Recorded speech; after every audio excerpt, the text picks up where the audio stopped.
There is a bit of the scary in this evening's text, a bit of the frightening, and perhaps a bit of the spooky. You could read it that way. You do not know when the master of the house will come. Therefore, keep awake.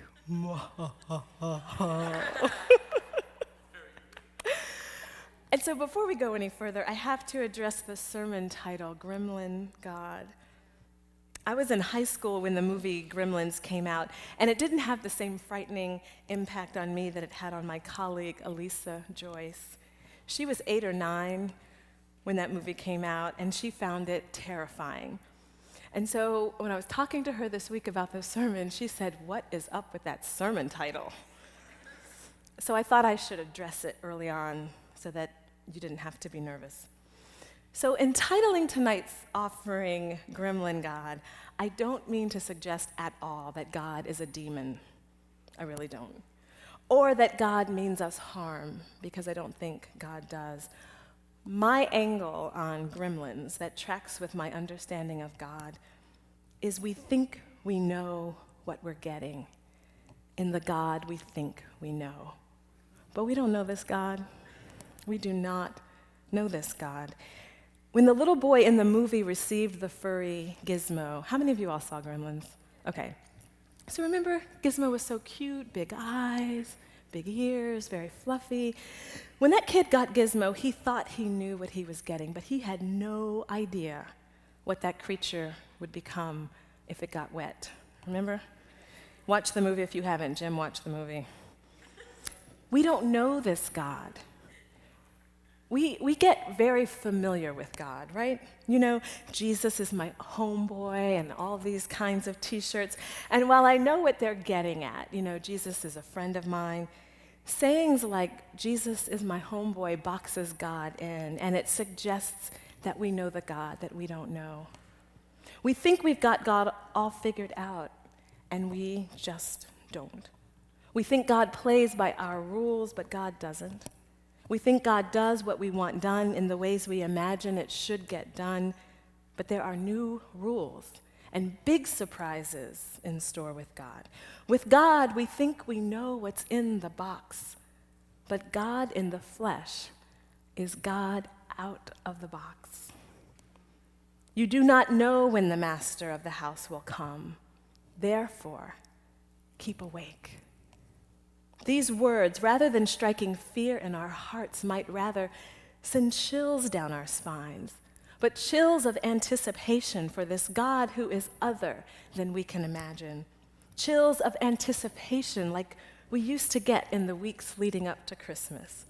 When I was 8 or 9, I could barely contain myself the entire month of December. Can you remember what it felt like to keep awake with that sort of longing? How many of you stayed up all night Christmas Eve? That is what we're after. That sort of excitement, that chilly, spine-tingly anticipation, that is where the gospel writer suggests we should live, in spine-chilling anticipation of God's advent, God's arrival. As Jim said earlier, this Sunday is the beginning of a new church year. If I had some confetti, I'd throw it on you. It's like, Happy New Year. And we kick off with chills all down our spines in anticipation of the God who is on the way. It's the first Sunday of Advent, the beginning of the waiting season. And yes, we begin the equivalent of our new year, waiting. 4 Sundays of preparation for a baby king who is in the flesh, out of the box, extraordinary. We don't know what we're going to get, but we know God showing up won't be anything like what we expect. It's so perfect, really. It's perfect that our celebration of Jesus' birth falls at the end of the year. Many of us become more reflective at the end of the year. We look back and we ponder. We look back and we review. What can we celebrate, and what shall we lament? No doubt we each have both joys and sorrows. And Mark's gospel points us tonight in the direction of our sorrow. He writes, in those days, after that suffering, the sun will be darkened and the moon will not give its light and the stars will be falling from heaven. And the powers in the heaven will be shaken.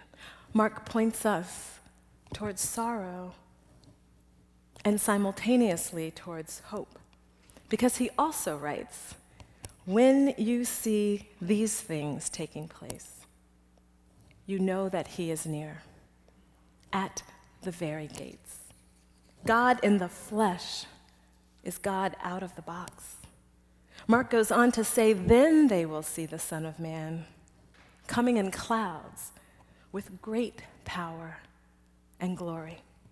Surely we can point to suffering in our own lives and in our world that mimics what Mark is here describing: injustice in this country and other countries, ongoing loss of human life in this country and other countries, racism, homelessness, poverty, incivility, unemployment. It can feel like the end times are upon us, like the apocalypse is here, like the sun and the moon are dark and the stars will start falling from the sky any moment. But, Mark writes, when it feels that way, when it feels as if the powers in heaven will be shaken, then the powers in heaven come all the way down here. When you see these things taking place, be hopeful, because you know that God is near, at the very gates. We think we know what we're getting in the God we think we know. But we don't know this God. God in the flesh is God out of the box. The Gospel of Mark encourages us, reminds us, warns us, in fact, to keep awake. For you do not know this God. You do not know when the master of the house will come. Keep awake. God will surprise you. Keep awake. Your spine will begin to tingle. Keep awake. You don't know how this out-of-the-box God will show up.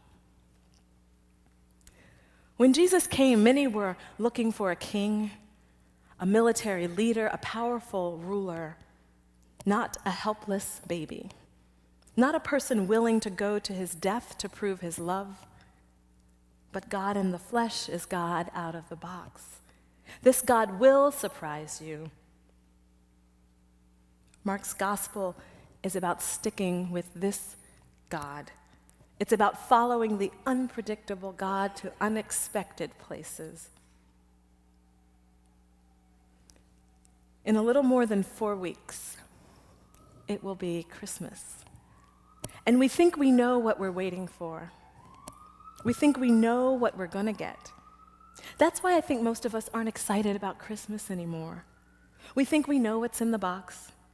But watch for God to show up in unexpected ways and unexpected places and unexpected people. If you keep awake, you just might be surprised at what you see. What does it look like now for us who are all grown up and wait through the night for the gift of an out-of-the-box God?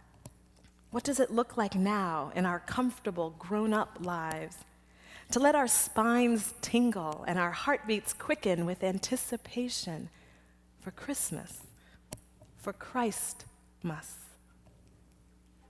God overwhelms the powers of heaven and earth to get here and be here with us. Sun, moon, and stars shift because God is coming.